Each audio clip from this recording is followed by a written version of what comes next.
reflux disease is a muscle disorder. It's a problem with a muscle called the lower esophageal sphincter, which is like a rubber band around the bottom of the esophagus.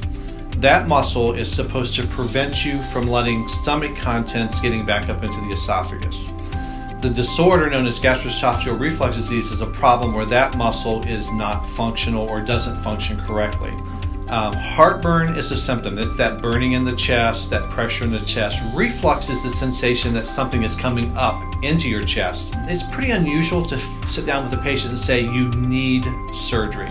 What we try to do is sit down with them saying, okay, this is your disease and here's how you can manage that medically or cure it surgically, and try to give patients enough information to be able to make a good health decision for themselves. So if you're going to manage it medically, you got to address both the acid level and the volume. So the acid level is managed with medications primarily.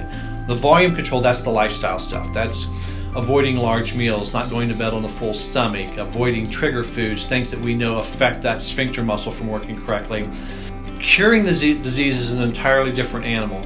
Curing the disease requires us to correct a couple of problems. If there's a hiatal hernia, that has to be fixed, and then that barrier muscle has to be fixed. The thing that is most missed about this disease is those things like the sleep disruption, the chronic fatigue, and the heart disease that can come from the failure to get good sleep. And then there's the really bad stuff, which is the cancer.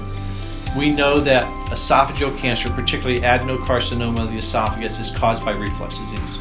And about 25% of patients with reflux disease will develop something called Barrett's esophagus, which is the first cell-level change that occurs in patients who are at risk of getting esophageal cancer.